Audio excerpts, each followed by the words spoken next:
지금부터 우리 청소년부가 이렇게 패턴을 좀 바꿔서 팀들이 나눠서 찬양팀, 또 환경팀, 또 여러 가지 팀 나눠서 자기 맡은 일들을 감당하는데 오늘 첫 시간이에요. 여러분, 지민자매는 예수 믿은 지 1년밖에 안 된 친구. 그래서 처음 그 하나님 주셨던 그 마음들을 이제 또 이렇게 고백을 듣게 되는데 좋죠? 근데 표정은 왜 그러세요? 정말 좋으십니까? 네, 여러분, 계속 이런 아름다운 가정들이 많이 일어났으면 좋겠고요. 우리 이제 엑스스쿨 9번째 시간입니다. 9번째 시간. 우리 다 같이, 우리 주제성구 다 같이 읽겠습니다. 시작! 오직 성령이 너에게 임하시면 너희가 거듭나는 마음으로 예루살렘과 온 유대와 사마리아와 땅끝까지 이르러 내 증인이 되리라 하시니라. 아멘.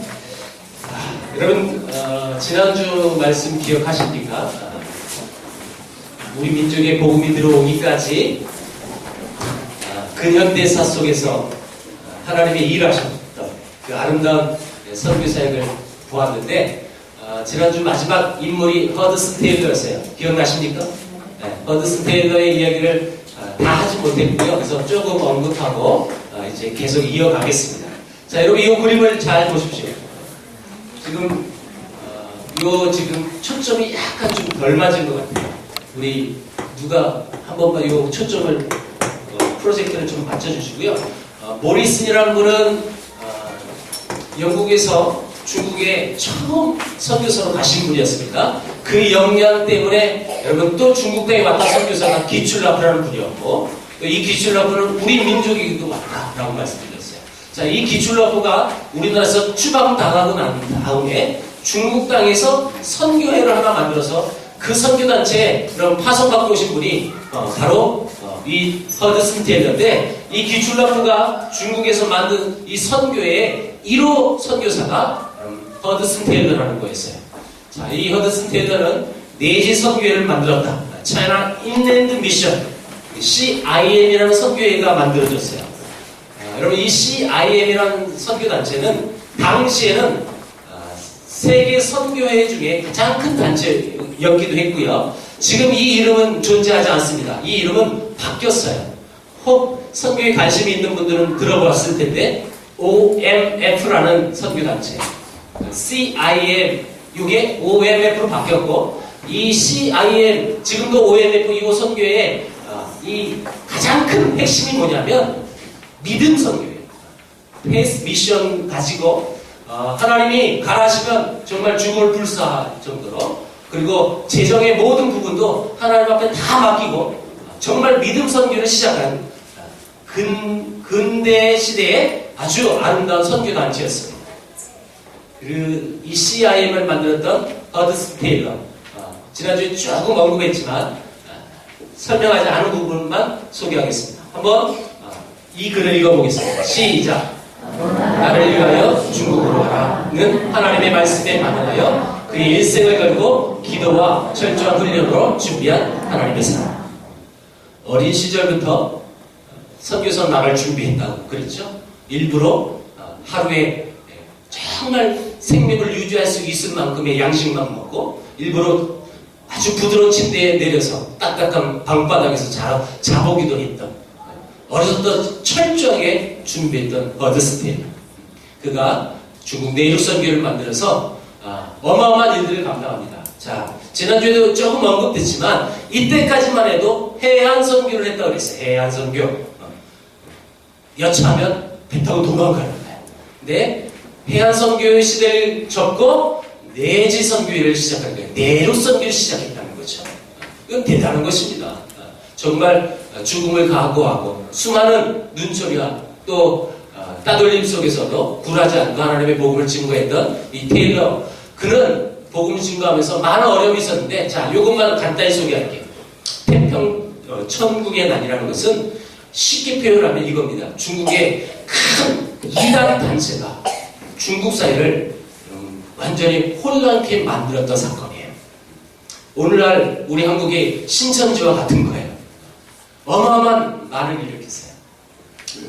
여러분, 이단들이 비성경적인 모습으로 사람들에게 영향력을 끼치고 또 교회뿐만 아니라 많은 사람들에게 그런 악영향을 끼치니까 여러분 믿지 않는 사람들은 다 그게 이제 교회 다니는 사람으로 여겨지는 거예요.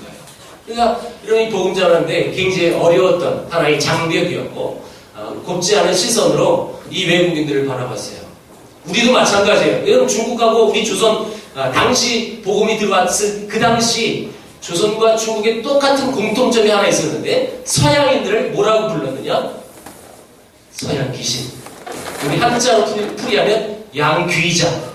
이 서양 귀신이라는 뜻이에요. 이렇게 호칭을 했다는 거예요. 선교사들을 양귀자라고 여러분 호칭하고 그렇게 되어 있으니까 얼마나 힘들었겠어요. 그 어려움 속에도 복음 전파하는 이 일에 쉬지 않고 내지 선교를 만들어서 이 중국 내륙에 쭉 들어갔다고 지난주에 설명을 했어요. 그리고 여러분 이 버마, 미얀마의 한 청년을 제가 예화로 들었어요. 이거 기억나시죠? 네. 전혀 다른 말은 기억 안 나도 예화는 기억이 기가 막히게 나와요. 그럼 이 아름다운 일들이 중국 땅에서 이어지면서 그 중국의 어떤 선교사를 통해서 우리에게 영향이 끼쳤다. 여기까지 했어요. 자, 여러분 여기 보면 핍박과 질병과 죽음의 고통 속에 정말 어려움이 많았다는 거예요. 아내도 잃었고요. 자녀도 잃었던 거예요. 너무 큰 고통이죠. 여러분 선교사로 봤을 때 가족을 잃었던 그 아픔은요. 이루 말할 수 없어요. 제가 이제 뒤에 토마스 선교사도 나오니까 이거 연기해서 제가 말씀을 드릴 겁니다. 자, 1900년도엔 우리 세계사 시간에 나오는 의하단 사건.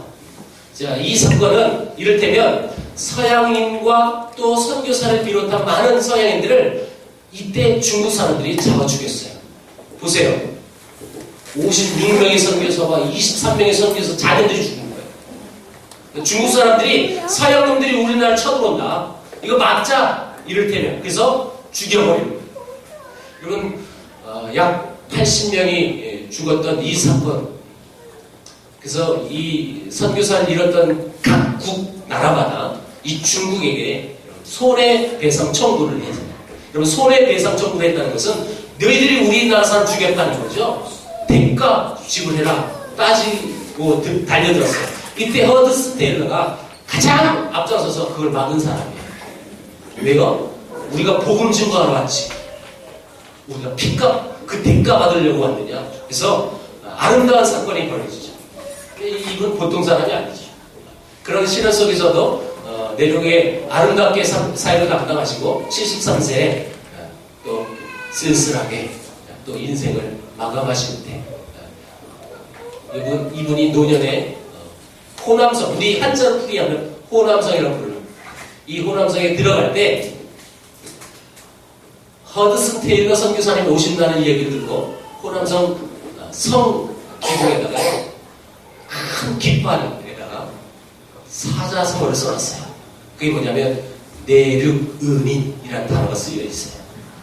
우리 내륙에 은인, 우리 귀한 선교사님 오시니까 노년에 말년에 병들어서 아무 인간적으로 봤을 땐 정말 볼품없던 한 선교사일지라도 그분은 우리에게 은인이었습니다.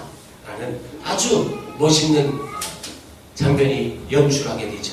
그리고 이분은 중국에서 숨을 거두세요. 그래서 이렇게 중국에 수많은 영국 선교사들이 들어오다 보니까 그 중에 한 분이었던 단 한 번도 복음을 듣지 못하고 있었던 이 나라에 와서 순교까지 하는 토마스 선교사가 이 중국에 와가지고 우리나라의 정보를 듣는 거예요.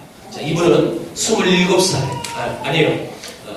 27살 전에요. 이분은 2년 전, 그러니까 25살이죠. 영국에서 결혼하자마자 중국 선교사로 파송받고 오신 분이에요. 결혼하자마자. 제가 설교 중에도 몇 번 예화를 드렸고요. 우리 토마스 선교사님은 이제 우리 교인들은 거의 다 알고 있어요. 제가 수도 없이 얘기했으니까. 자, 이 선교사님 오자마자 이 중국 날씨에 적응 못했어요. 쉽게 얘기하면 중국 남부 쪽에서 이분이 와가지고 사역을 했습니다. 여러분 이분 영국 분이에요. 여러분 아시다시피 영국은 지금 좋은 날씨를 갖고 있는 나라가 아니거든요. 그런 날씨에 일생을 살았던 젊은이가 중국에 와서 너무 힘들고 일단 날씨도 안 맞고 또 모든 위생적인 부분까지도 힘들었죠. 그래서 사모님이 이 뱃속에 있는 아이를 이 중국에 오자마자 유산을 하고요. 그리고 사모님도 곧바로 돌아가셨어요. 그러니까 신혼부부로 선교지에 오자마자 이 토마스는 큰 고통을 당한다는 거죠. 생각해보세요. 이걸 여러분 남의 얘기로 치부해버리면 별 감동이 없어요. 여러분들 입장을 한번 가보세요. 우리 어른들은요, 여러분들 자녀를 한번 생각해보세요. 내 자녀가 선교지에 갔는데, 결혼해서 갔는데, 내 딸이, 내 며느리가 가자마자 죽은 거예요. 이건 충격이에요. 여러분, 이걸 겪어보지 못한 가정은 이 아픔이 뭔지도 모르는 거죠. 어찌 우리 말로 표현할 수 있겠어요? 이해할 수 없는 거예요. 한 아기 잃는 것도 고통인데, 여러분, 배우자를 잃었다는 건 큰 고통이에요. 그런데, 저는 이 말씀들을 여러 곳에서 증거하면서 하나님 주신 마음이 뭐냐면 분명히 이분에게 개인적으로는 아픔이었어요. 분명히 이 가정에게는 아픔이었어요. 분명히 이분을 파송한 교회와 이분을 파송한 선교단체는 선교사를 잃고 큰 고통이 따라왔을 거예요. 그런데 그 고통 뒤에는 우리나라 입장, 우리 민족 입장에서 봤을 땐 그 고통의 시작이 우리는 복음을 들을 수 있는 기회가 되더라는 거예요. 그러니까 이해가 안 되는 부분이에요. 그러니까 그들의 입장과 우리 입장은 너무 달라요. 근데 분명히 그들은 아픔이었고 우리는 하나님의 복음을 들을 수 있는 시작점이 된다는 거죠. 성충이 되어져요. 심지어는 여러분 우리 2년 전에 우리 2년 반 정도 됐겠죠. 이곳 우리 이 교회에서 예배하기 전에 저 반월에서 게린가든에서 예배할 때 우리 베트남의 우리 선교사님을 날마다 위해서 기도하잖아요. 박명 선교사님 안식년 왔었을 때 둘째를 입양했잖아요. 희우라는 아이. 그 아이 안식년 마치고 베트남 간 지 얼마 되지 않았어. 그곳에서 목숨을 잃었어요. 그때 이영남 목사님하고 저는 시드니 집회에 갔는데 시드니 공항 딱 내리자마자 전화가 왔었어요. 저는 그 얘기 듣고 무슨 말을 할 게 없는 거야. 할 수도 없었고. 우리가 몇 달 동안 그 아이 봤잖아요. 그렇죠? 함께 교회에서 그 아이 케어하고 웃는 아이 놀아주기도 했고 그런 아이가 선교지에 가자마자 여러분 안타깝게 목숨을 잃었더니 얼마나 우리에게는 고통이었는지 몰라요. 여러분 우리도 아픔인데 당사자 선교사님도 어떻겠어요? 고통이죠. 충격이에요. 그런데 하나님은 때로는 그들의 개인적인 아픔과 슬픔이지만 그 슬픔을 하나님은 슬픔으로만 내버려두지 않는 하나님이셨다는 거예요. 그 이후 죽고 나서 한 번도 타이담 정적이 외국인을 여러분 묻을 수 있도록 허락을 해주지 않았는데 그 아이를 처음 그 땅에 묻게 허락을 해줬어요. 선교사님 고백해요. 그 아이를 그 땅에 묻으면서 그들의 마음이 온화해졌다고. 우리를 향해서 마음의 문을 열어준다고. 그 고백을 하시는 걸 들었어요.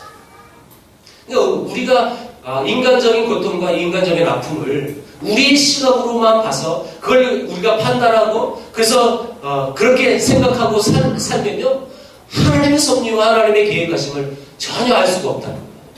조금 어려운 얘기겠지만 분명히 토마스 선교사님도 가정의 아픔이었습니다. 그런데 그 아픔의 시작이 우리 민족에 대한 정보를 들을 수 있는 기회가 됐고 그리고 우리 민족에 대한 정보를 듣고 반응을 해서 우리 민족에 들어옵니다. 이분이 연태라는 이 산둥반도에서 세관 업무를 봤을 때 조선 사람을 만났습니다. 특별히 이 만난 분이 누구냐면 우리 조선의 천주교인들이었어요. 천주교인. 그럼 천주교인은 우리 민족에 있었어요. 이 말은 우리 개신교보다 천주교가 정확히 100년이 앞서 들어와가지고 1784년부터 캐톨릭의 시작점을 봐요. 그러니까 우리 개신교보다 정확히 100이에요. 딱 100년 앞섰어요. 천주교 신부들이 몰래 잔입해서 전했어요. 복음을 전했어요. 그래서 여러분 천주교 신자들이 적잖게 있었습니다. 그 천주교 신자들이 여러분 이 중국에 와가지고 토마스에게 얘기했습니다. 우리 조선은 천주교 신자가 있다. 개신교는 없는 거죠. 우리 민족에 대한 정보를 듣고 그럼 내가 가야 되겠다라는 마음을 품어서 1865년도에 우리 민족에 들어온 거예요. 그래서 이 서해안에 쭉 들어와요. 제가 백령도에 가봤을 때 이분이 왔던 그 백령도에 이분을 기념하는 교회도 세워지고 있고요. 지금도 있고요. 이 서해안을 통해서 우리나라를 정탐하고 다시 중국 갔다가 난 조선 선교사로 살겠노라고 다짐하고 우리 민족에게 복음을 전하기 위해 우리 언어를 배워요. 중국에서. 그러니까 선교사로 살겠다는 거죠. 그리고 66년도에 우리 민족에 들어오는데 그럼 이 선교사님이 들어올 때 타고 왔던 배 그게 국사책으로 기록되어 있어요. 무슨 배요? 아까 나왔어요. 뭐라고요? 저너럴 셔먼. 성준이 들어봤어? 성준이가 아주 아는 게 많아요. 들어봤대요. 저너럴 셔먼으로 여러분 이 배 국사책에 이름이 나와 있어요. 그 저너럴 셔먼으로 배 타고 오는 거예요. 왜요? 그 배는 무역선이었어요. 무역선이었으니까 우리 조선에 무역하려고 조선말을 할 줄 아는 사람이 필요했거든요. 그때 토마스가 우리말을 배우고 있었으니까 내가 할 줄 안다고. 그래서 이 저너럴 셔먼의 통역관 자격으로 토마스는 타고 우리 민족에 들어옵니다. 이분이 우리나라 들어올 때 썼던 편지가 남아있어요. 자, 우리 한번 다 같이 읽어봅니다. 시작. 아주 잔인하고 사악한 대화살이 지금 조선에서 일어났습니다. 그럼에도 불구하고 누군가 조선에 들어가 선교의 문을 여는 것이 중요함을 깨달아 제가 들어가기로 결정하였습니다. 자, 여러분 우리나라에 아주 사악한 대학살이 있었다고 이분이 여러분 일기 속에서 표출하고 있어요. 이게 뭐냐면 프랑스 신부가 우리나라에 잔입했다고 그랬어요. 근데 이게 발각된 거예요. 그래서 9명의 신부를 우리나라에서 목을 잘라 죽여버려요. 그러니까 여러분 프랑스 신부가 죽으니까 프랑스 상대가 우리나라를 쳐들어왔어요. 이걸 무슨 양료라고 불리죠? 학생 여러분? 병인 양료. 우리 학생들은 전국 어느 교회 못지않게 대답을 잘하는 교회예요. 여러분 이렇게 질문 때 대답 못하는 교회 많아요. 그런 교회 가서 집회하면요 정말 힘들어요. 저는 대답을 못하니까. 근데 우리 교회는 아주 잘 들어요. 이 대답을 잘해요. 저번에 작년에 양화전에 또 강의를 한번 들었거든요. 여러분 병인 양료 쳐들어와요. 진짜 한강까지 들어왔어요. 근데 이 당시 인도차이나 반도에서 전쟁이 나가지고 프랑스 함대가 어쩔 수 없이 빨리 철수할 수밖에 없었어요. 철수하는 건데 우리 입장에서 봤을 때 승리한 거예요. 여러분 이런 근대사를 보면 재밌는 게 너무 많아요. 우리는 정말 활약이 없는 군사력이거든요. 힘도 연약해요. 그런데 다 이겨요. 다 이겨요. 그러니까 우리 입장에서 봤을 때 프랑스 함대를 이기니까 그때 본격적으로 천주교 대학살이 벌어져요. 이걸 무슨 박해로 부를까요? 병인 박해. 이 사건이 대학살이 그 이야기를 얘기하고 있는 거예요. 다시 말하면 토마스 선교사님은 우리 민족 들어올 때 여러분 죽을 거 뻔히 알고 있었다는 뜻이에요. 여러분 오해하면 안 돼요. 아 토마스는 천주교 신부들은 목이 잘라 죽였지만 자기는 죽지 않을 것이다. 이런 확신 갖고 왔다. 천만에요. 보세요. 이 편지를 보세요. 그럼에도 불구하고 나도 가면 죽을 수 있는 거예요. 그럼에도 난 선교의 문을 여는 것이 중요하다는 것을 나는 깨닫는다. 그래서 난 들어간다. 그래서 1866년도에 평양 대동강으로 이 저널 셔먼호가 쭉 들어옵니다. 원래 여러분 우리나라 수도는 서울이잖아요. 이 배도 한성으로 들어오려고 했어요. 서울로. 그런데 토마스가 평양 감사를 이미 알고 있었어요. 그래서 토마스의 제안 때문에 여러분 서울로 안 가고 평양으로 오는 거예요. 무역하러 이렇게 얘기하지만 절대 우리는 외국배를 받아들이는 나라가 아닙니다. 자, 학생 여러분 대답해줘요. 이걸 무슨 정책이라고 불러요? 세국 정책. 절대 외국 사람, 외국 문물, 외국 문화조차도 우리 민족에 들어올 수 없었던 정책입니다. 근데 이 배는 통째가 외국이에요. 그쵸? 외국 사람이고 무역하러 왔지만 당시 조선시대에요. 여러분 우리나라 마음대로 무역을 할 수 있는 그런 힘이 없었어요. 미안한 얘기지만 청나라의 허락을 받지 않고서는 절대 무역도 할 수 없었던 약소 국가였습니다. 여러 가지 문제 발생돼서 이 외국배를 안 받아주는데 이 배는요 대포도 실려 있었어요. 총도 다 실려 있어요. 겁날 게 없는 거죠. 무시하고 대동강으로 들어오는 거예요. 분명히 이런 부분은 잘못된 거죠. 그 자국민들을 무시한다는 것은 여러분 선교의 정책이 좋지 않은 거거든요. 근데 이 배는 막 들어오다가 우리나라 지역을 모르고 밀물 썰는 이런 것도 잘 모르니까 이 배가 대동강변에 뱃바닥에 걸렸어요. 제가요 어느 곳에 가든지 이 저널 셔머너가 걸린 날짜를 소개해줘요. 1866년 9월 2일이라고요. 그래서 꼭 여러분들 기억해달라고 제가 어느 곳에든 얘기해줘요. 왜냐하면 9월 2일은 내 생일이거든요. 근데 한 번도 기억해서 나한테 전화 온 사람은 하나도 없었어요. 작년 9월 2일 날 제가 호주 브리스번에 있었어요. 그쵸? 기억하세요? 그날이 주일이었어요. 그 전날 제가 이 강의를 했거든요. 저는 작년 생일을 호주 브리스번 한인교회에서 저를 생일 잔치를 해줬어요. 여러분들 안 해줬지만 이건 유머입니다. 유머. 여러분 이 9월 1일 날 배가 걸리니까 잘됐다. 저놈들 다 죽여버리죠. 양씨는 목선이었습니다. 목선 안에 타고 있는 사람을 어떻게 하면 죽일까요? 불질러버려 다 죽여버려요. 그래서 이 배를 불질러요. 안에 탔던 사람 끝까지 항상합니다. 끝까지 함정해요. 총기가 있었기 때문에 우리 군인들하고 계속 싸우는 거예요. 여러분 토마스는 총을 쐈을까요? 안 쐈을까요? 안 쐈을 거예요. 그죠? 저는 이걸 좀 재밌게 표현해요. 토마스는 우리나라 들어올 때 중국어 성경책 500권 넘도록 갖고 왔어요. 이 책을 배 안에 실어가지고 많은 사람들이 나눠준 거예요. 토마스는 총 안 쏘고 성경책 집어 던진 거죠. 맞아, 죽으라는 뜻은 절대 아닐 겁니다. 하나님의 복음을 이 중국어 성경이지만 중국어가 어느 정도 조선 민족에는 통했다는 것을 알고 있었기 때문에 그래서 나눠준 거예요. 그리고 배가 전소될 때는 어쩔 수 없이 다 뛰어내리는 거예요. 그리고 우리 군인들은 그때 기다려서 오는 족족 다 죽여버립니다. 토마스도 붙잡혀요. 그래서 최종적으로 제가 책을 보니까 최종적으로 4명이 붙잡혔어요. 그 4명 중에 토마스가 남아있었어요. 그 전에 다 죽여버리고 토마스가 붙잡혀서 여러분 처형을 당하는 그 장면을 상상하여 그린 그림입니다. 이건 사진이 아니에요. 토마스가 어떻게 죽었는지 이 얘기를 듣고 그대로 비슷하게 지금 이걸 그렸는데 한 장로님이 그린 그림이에요. 순교자 기념관에 가면 이 앞에 이렇게 큰 그림으로 그려져 있고요. 토마스 선교사님을 붙잡고 이 칼로 토마스를 죽였던 이 사람은 박충건이라는 사람이었고요. 이 박충건이 나중에 글을 남겼어요. 그리고 이 글을 제가 보여드릴게요. 보이십니까? 자, 읽어보겠습니다. 시작. 내가 서양 사람을 죽였는데 그 가운데 한 사람은 내가 지금 상상할수록 이상한 감이 있다. 내가 그를 죽이려고 할 때 그는 두 손을 마주 잡고 무슨 말을 하고 붉은 천이 덮인 책을 가지고 웃으면서 나에게 받으라고 권하였다. 그러므로 내가 죽이기는 하였으나 이 책을 받지 않을 수가 없어 받아라. 제가 이 글을 안 보여주고 이제 말로 표현할 때가 많아요. 가끔 이제 요즘 뭐 방학 때는 중등부, 고등부 학생 수련회도 많이 가거든요. 그러면 여러분 중등부에게 이 토마스 선교사는 죽기 전에 두 손을 모으고 와. 뭐라고 중얼중얼거렸다 하고 죽었던 장면을 제가 설명해줘요. 그럼 중학생들은요 그 얘기 듣고 킥킥 웃어요. 뭐라고 중얼중얼거렸다라는 이 말이 웃긴가 봐요.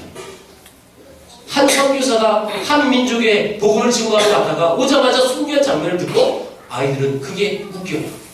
그래서 저는 중등부를 미전도 종주라고 불러요. 그래서 전혀 감이 없어요. 너무 힘들어요.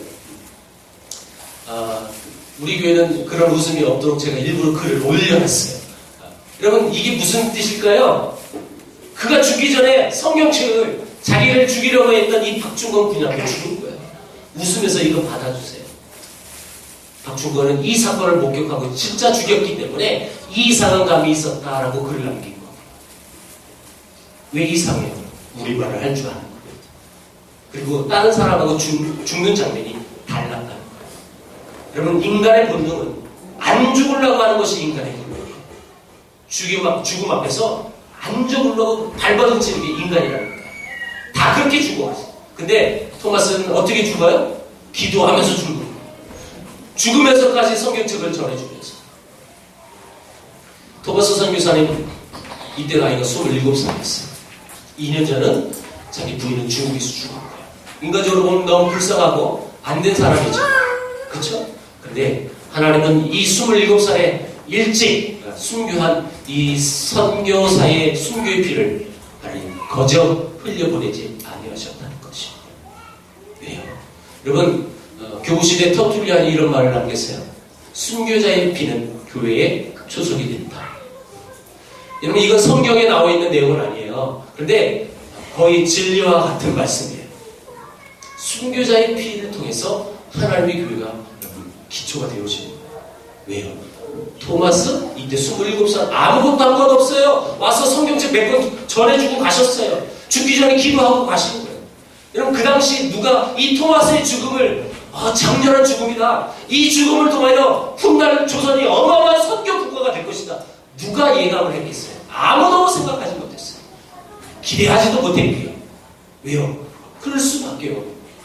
어떻게 보면, 인간적으로 보면, 용서하세요, 개죽음이에요. 아무것도 한 거 없으니까. 그 위험한 나라 왜 가가지고 죽었어? 가지 말라니까. 왜? 런던 선교에서 이분을 가지 말라고 막았어요. 위험 국가니까. 여러분, 세상의 가치는 그렇게 판단할 거예요. 그런데 하나님의 순교의 피가 얼마나 값진 것인지, 먼 날, 정말 먼 날, 이 순교의 피가 너무너무 귀하구나 라는 것을 알게 되는 거예요. 그때는 몰라요. 왜 알게 됐을까요? 토마스를 죽였던 박충건 저는요, 예수입니다. 나중에 장로님이 되셔요. 토마스가 가져왔던 성경책 웃으면서 주니까 할 수 없이 이 책을 받아왔노라고 글을 남겼잖아요. 받아왔어요. 그래서 이 책을 집에다 몰래 숨겨뒀어요. 전문용어로 숨겨뒀다, 이런 말을 전문용어로 짱박아뒀다 이렇게 얘기해요. 맞지 않습니까? 근데 저분 조카가요, 저 집 놀러와서 그 숨겨둔 책을 읽었어요. 성경을 읽다가 그 조카가 예수입니다. 그 조카가 나중에 훗날 호남에 왔던 선교사님을 도와 어마어마한 성경 번역 사역을 한다고 하십니다. 그때는 몰라요. 또 한 가지 사건이 있어요. 많은 성경책을 나눠졌는데 다 이게 중국어예요. 중국어. 자, 이 중국어 성경을 받아본 우리 조선 사람들이 글을 모르니까 이게 의미가 있을까요? 없을까요? 없어요. 글을 모르는데 무슨 의미가 있겠어요? 그런 분들은 뭐 했느냐? 종이 질은 기가 막히게 좋은 종이에요. 그래서 책을 다 찢었어요. 책을 다 찢어가지고 자기 집 도배지를 썼어요. 저는 기억해요. 옛날은 여러분, 우리나라 대부분 집들이 도배지가 동일했다는 거. 신문지. 그죠? 그래서 우리 어른들, 우리 집사님, 권사님들 기억하십시오. 여러분들 소년 때 하루 종일 씹던 껌을 자기 전에 그 신문지에 붙여놓고 자고 일어나서 그 다음날 그걸 또 떼서 씹었잖아요. 저는 알아요. 우리 누나가 그랬으니까. 그런 시대였어요. 그런 시대. 그러니까 여러분, 1800 후반대니까 이때는요, 종이가 너무너무 귀했던 시기였다는 거죠. 그래서 이걸 다 도배지를 썼어요. 먼 훗날 샤멜 마켓이라는 선교사님이 평양에 왔어요. 평양에 복음 증거하러 왔습니다. 근데 어느 날 어느 집 방문했는데 그 집에 도배지가 뭐냐 봤더니 성경의 내용인 거예요. 성경책이 얼마나 놀라있을까요? 생각해보세요. 자기는 서울에서 우리말을 겨우겨우 배워가지고 평양 복음 전하겠다고 왔는데, 그럼 평양은 이미 성경책을 도배지로 다 쓰고 있었어요. 이게 어떻게 된 일이야? 알고 봤더니 토마스 선교사님이 숨겨서 나눠줬던 성경책이라는 거예요. 이걸 발견한 선교사님이 너무너무 충격인 거예요. 그래서 기도해요. 하나님, 순교자의 이 피가 헛되지 않도록 제가 이 땅에 나와서 복음 전할게. 그래서 그분은 일평생 평양 선교를 하신 분이에요. 그 영향으로 아주 유명한 이기풍 목사님이 그래서 발굴되는 거예요. 어마어마한 역할. 우리나라의 첫 신학교를 그 선교사님 그래서 평양에 세워요. 그래서 그 학교 이름을 평양신학교. 이 평양신학교 저도 나온 거예요. 이름이요. 저도 모든 우리나라의 장로교 신학교가 다 이 학교에 뿌리를 들어요. 그래서 1회 졸업생부터 지금까지 100몇 회가 계속 이어가고 있어요. 더 놀라운 것은 여러분, 도배지를 썼던 그 집이요, 교회가 됐어요. 교회가. 이 교회를 보여드립니다. 그 교회는 여러분, 평양 장대현 교회입니다.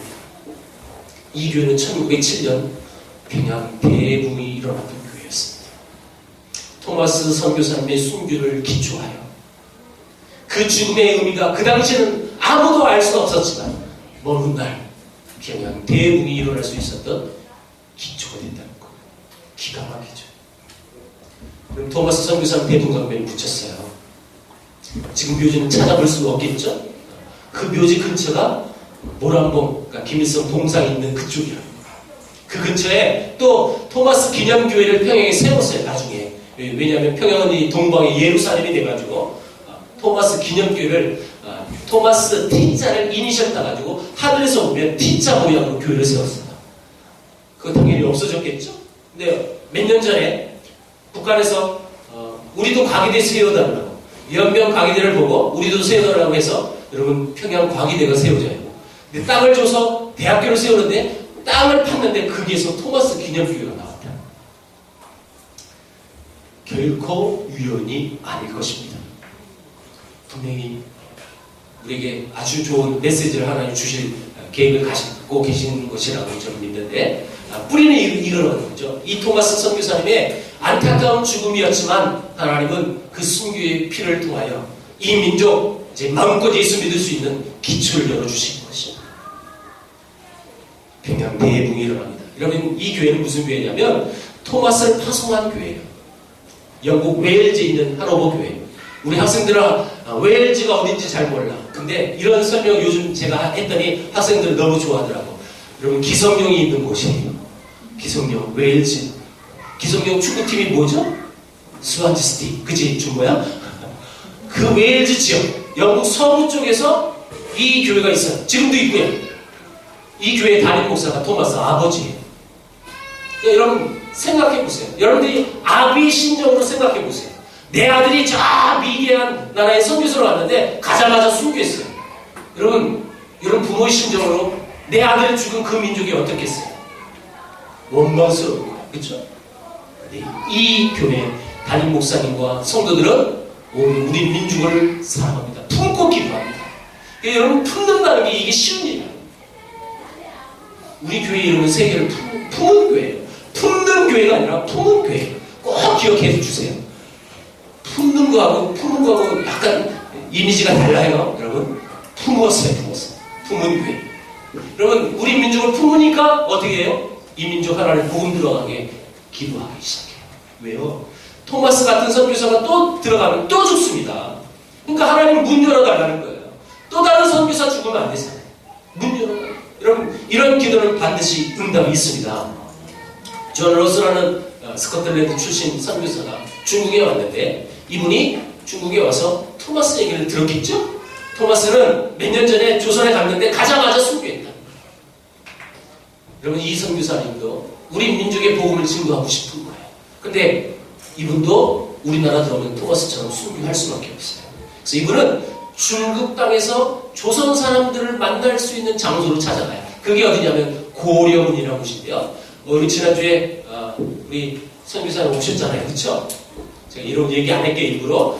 그분이 단둥에 간단 말이에요. 이 단둥 바로 위에요. 요 고려문에서 쭉 올라가면 그 유명한 심양이라는 곳이 나오고요. 존 로스의 그 흔적은 심양에 가면 그대로 남아있어요. 그래서 이 고려문에 조선 사람들이 합법적으로 장사할 수 있는 지역이기 때문에 조선 사람들이 많이 오는 거예요. 그래서 이곳에 가서 내가 조선 사람들에게 복음 전하자. 내가 그들에게 조선말을 배워야 되겠다 해서 찾아오는데 첫 번째 주는 게 여러분 성경을 그냥 주지 않고요. 양초와 성경을 줬대요.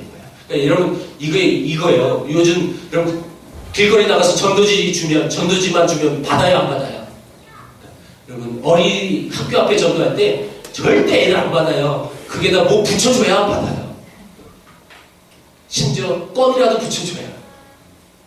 여러분 한 대 앞에서 나가보세요. 전도지만 들고 나가보세요. 절대 안 받아요. 그게 물티슈면 받아요. 이런 거예요. 이런 거. 양초하고 패키지 묶어서 주는 거예요. 처음에 중국어 성경책을 줬어요. 그런데 이 선교사님이 조선인들과 접촉하면서 우리 민족의 언어를 배워요. 여러분 이때 이응찬, 백공준, 이성화, 김진기 이 네 분은 이때 선교사님 만나서 복음 듣고 예수 믿어 최초로 세례 받았던 분들이에요. 네 분이. 우리는 최초의 세례자라는 거예요. 특별히 이응찬이라는 분은 누구냐면 이 고려문에 장사하려고 많은 물품을 뗏목에 실어서 압록강을 건너갔던 분인데 압록강 건너가다가 뗏목이 뒤집어 져버렸어요. 그러면 이 물품, 이 대금 어떻게 할 거예요? 이거 팔아서 그 돈 가지고 또 물건 사가지고 또 장사해야 되는데 그래야 먹고 사는데 이제 물건 다 잃어버린 거죠. 큰일 났어요. 그래서 중국 가서 낙심할 수밖에 없어요. 이 낙심했던 이응찬에게 존 로스가 다가왔습니다. 자네가 내게 조선말을 가르쳐주면 내가 너에게 돈을 주겠다. 이렇게 계약이 맺혀진 거죠. 계약이 맺혀졌지만 전문용어로 여러분 이분은 낚인 거예요. 복음을 들을 수 있는 기회가 생긴 거죠. 그래서 이분 예수 믿는 거예요. 네 분이 그렇게 해서 예수 믿어요. 선교사님은 이분들에게 우리말을 배웠대요. 우리말 배웠을 때 한번 보세요. 기억, 니은, 디귿, 코리안 알파벳을 배워요. 재밌어요. 여러분 선교사들이 보면 요 밑에다가 영어로 영어 발음 기호로 기억, 니은 이렇게 써놨어요. 저도 영어 배울 땐 A에다가 A 이렇게 B, E 이렇게 썼어요. 그렇게 배웠어요. 요즘 아이들은 그렇게 절대 안 배워요. 요즘 아이들은 그냥 들어서 배우는 거지 우리처럼 한글로 A, B 이렇게 배우면 식민지 발음이 되는 거예요. 여러분 어른들만 우리 청년 말고요. 내가 장년이다라고 하시는 분만 여러분 발음을 해주셔야 돼요. 무슨 발음을 하냐면 알파벳 맨 끝에를 발음하세요. 하나 둘 셋 하면 알았죠? 자 하나 둘 셋 Z. 요즘 것들만 대답해보세요. 요즘 것들만. 자, 하나 둘 셋 Z 이러지 우리처럼 Z 이렇게 안 해요. 그래서 우리는 영원히 마징가 Z 이렇게 해요. 요즘 것들은 마징가 Z 이러죠. 이게 무슨 차이예요? 발음 기호 그렇게 배우는 거예요. 똑같아요.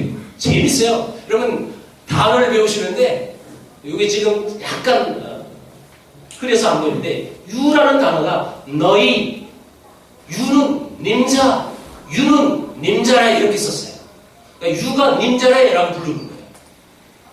보세요. go라는 동사. 여러분 준모 go는 뭐지? go 가다 가다라는 말을 우리말로 배우는데 이렇게 배운다는 거예요. 가오가시 가라가 쏘가스마 가냐리가 쏘가스마 갔다. 뭔 말이 이렇게 많냐는 거죠. 영어는 구원 하면 끝나요. 딱 두 개예요. 근데 우리말이 이렇게 많은 거예요. 영어 동사 변형이 우리 학교 다닐 때 얼마나 많은지 정말 고통스러웠잖아요. 그 단어 외우느라. 근데 우리말은 더 많은 거예요. 제가 예화를 들었죠. 왜 이렇게 말이 많냐면 우리말은 받는 사람이 누구냐에 따라서 동사가 변형이 돼요. 어른들한테 존댓말을 써야 되는 거예요. 똑같은 조건이면 평준말을 써야 하고 아랫사람은 하댓말을 써야 돼요. 아랫사람한테도 높이면 안 되거든요. 그래서 그 대상에 따라서 말이 바뀌어져요. 그래서 2년 전에 오늘이 교회 제자학교 강의할 때 어떤 집사님이 두 번째 날 나한테 선물을 갖다 줬어요.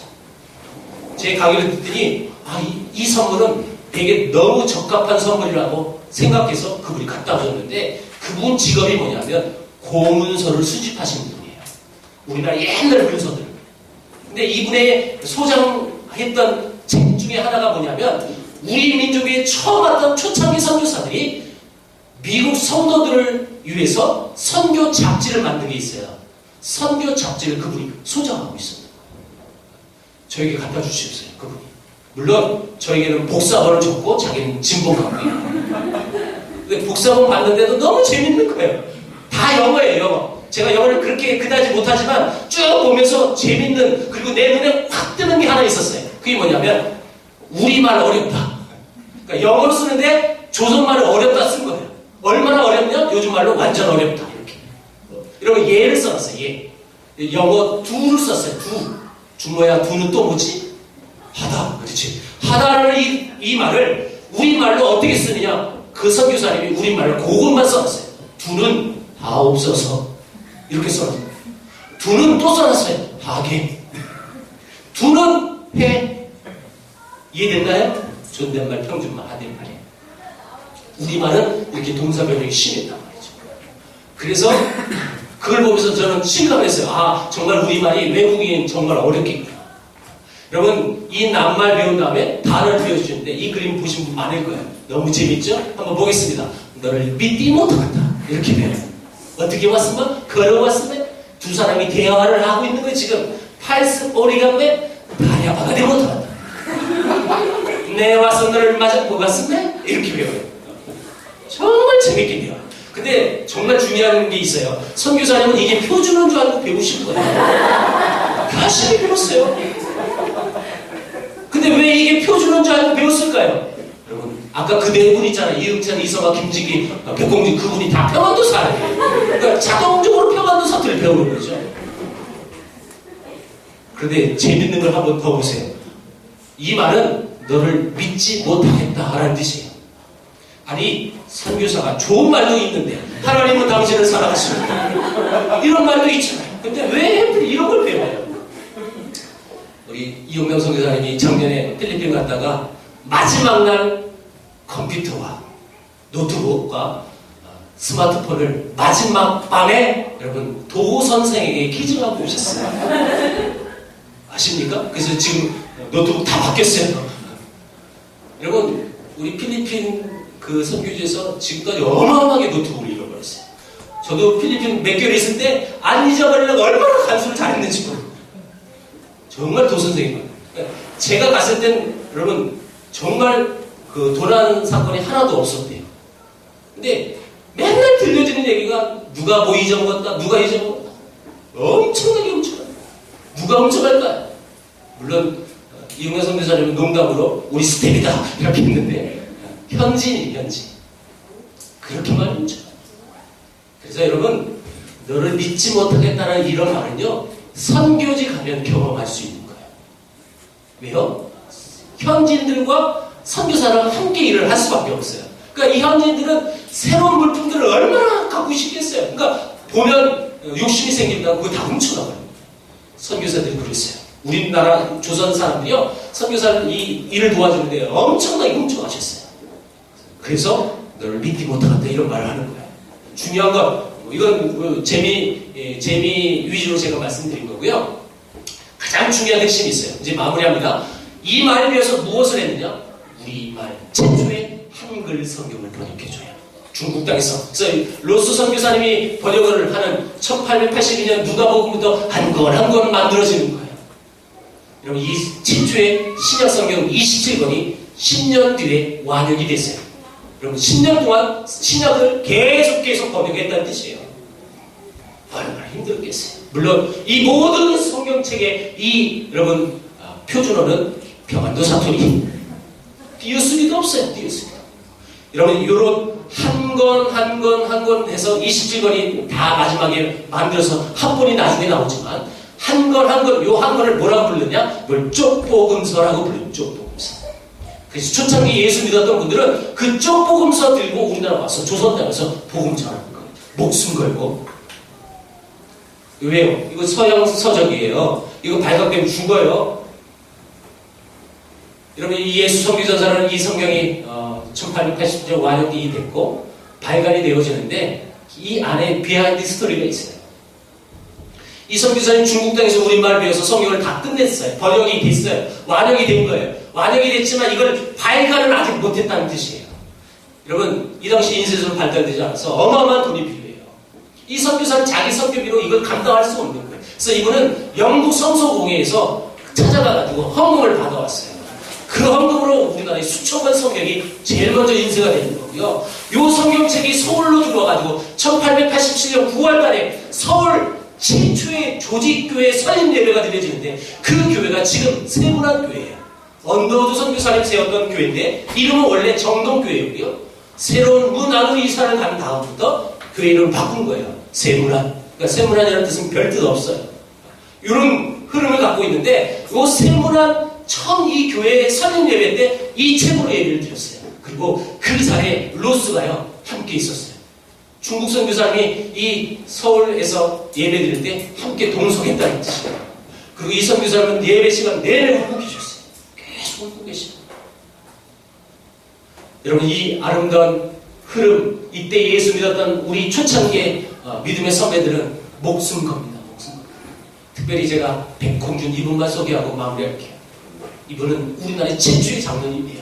그리고 서상윤이라는 분, 이분도 백홍준하고 두 분이 우리나라의 최초의 장로님이라고 이렇게 보고 있습니다. 이 백홍준 장로님은 이때 예수 믿어서 목숨 걸고 오는 거예요. 근데 서상윤 요 장로님은 성경책을 들고 오다가 발각이 됐어요. 그래서 엄청난 위기가 있었습니다. 그런데 백홍준 이분은 오다가 발각되면 위험하니까 지혜롭게 어떻게 했느냐? 성경책을 다 찢었어요. 한 장씩 한 장씩. 상준아, 이따가 찢지 마, 알았지? 시험해보지 마. 왜 찢었느냐? 이걸 다 찢어서 지푸라기와 함께 여러분 쇠기를 꼬았어요. 성경책은. 그러니까 여러분 성경책인지 아닌지 모르죠? 그래서 그걸 가지고 압록강을 건너와서 다시 그걸 펴가지고 순서를 다시 맞췄어요. 그쪽 복음서 그거 한 거 가지고 와서 우리 조선당에 와서 복음 전하는 거예요. 의집당에서. 그럼 걸리면 죽어요. 이 초창기 우리 믿음의 선배들이에요.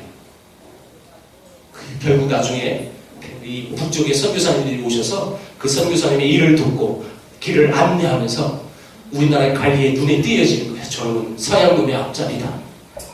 저놈을 죽여야 된다. 그래서 백곰 장로님은 고문을 당하고 엄청난 핍박을 당하면서 우리나라 사람으로 최초의 순교자가 되신 분이에요. 개신교 최초의 한국 순교자는 백곰준 장로님이에요. 최초의 순교자는 여러분 아까 얘기했던 토마스 선교사고 얼마 뒤, 몇십 년 뒤에 백곰준 장로님이 처음 순교하신 분이에요. 자, 여러분 오늘 내용은 여기까지입니다. 마무리할게요. 우리나라에 복음이 들어오기까지 너무너무 눈물겨운 상황들이 많았어요. 여러분 저와 여러분들이 이렇게 좋은 환경 속에서 하나님을 찬양하고 예배할 수 있는 이 아름다운 이 환경은요, 우리 최고의 감사의 조건이 되어야 합니다. 우리가 이 시대에 태어난다면 어떻게 했어요?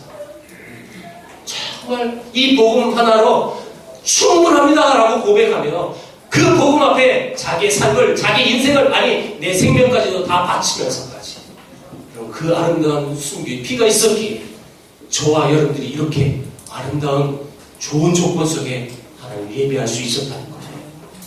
한 가지만 더 팁을 드려요. 여러분 이런 흐름들이 없었다면, 중간에 끊겼다면 지금 저와 여러분은 하나님 모르는 거예요. 이렇게 하나님 앞에 찬양하고 예배할 수가 없는 거예요. 너무너무 기가 막힌 거예요. 여러분 역사는 분명히 객관적으로 봐야 되는 게 역사입니다. 그런데 저는 이 부분만큼은 많은 사람들에게 이렇게 표현해요. 여러분 이 부분만큼은 주관적으로 해석해 보세요. 이 부분만큼. 왜요? 이 복음이 끊겼다면 나는 지금 하나님 모르는 존재라는 거예요. 그 하나님의 사랑과 은혜가 뭔지도 모르고 이 세상 살다 죽는 거예요. 그런데 하나님이 여러분 한 사람 한 사람을 사랑하셔서 여러분들 구원하시기 위해 100여 년 전에 수많은 우리 믿음의 귀한 선배들을 이렇게 아름다운 곳곳에서 처소에서 순교의 제물로 하나님 받으셨어요. 그래서 우리가 있는 거예요. 지금 한국교회가 그래서 있는 거예요. 그래서 우리는 다시 여러분 복음으로 돌아와야 돼요. 이 복음 여러분 전하는데 얼마나 우리는 힘들어합니까? 여러분 복음 전한다고 우리 때립니까? 누가 우리를 죽여요? 그런데도 우리는 하기 힘들어요. 근데 믿음의 선배들은 그러지 않았어요. 그 복음 하나 때문에 자기 생명까지, 자기 전 인생을 바쳤다는 것입니다. 그 아름다운 사랑, 하나님이 우리를 구원하시기 위한 그 계획 속에 이 역사가 펼쳐졌구나라는 것을 여러분 반드시 아시고 그 역사 속에 지금 저와 여러분들 또 살고 있는 거예요. 나는 그 역사 속에 어떤 일들을 감당하며 하나님 나라에 갈까? 하나님 그 품하에 나는 뭐하고 왔더라고 고백할 수 있을까? 여러분 오늘 이 시간은 그런 도전이 있는 시간이 되기를 주의 이름으로 축원드립니다. 기도하겠습니다.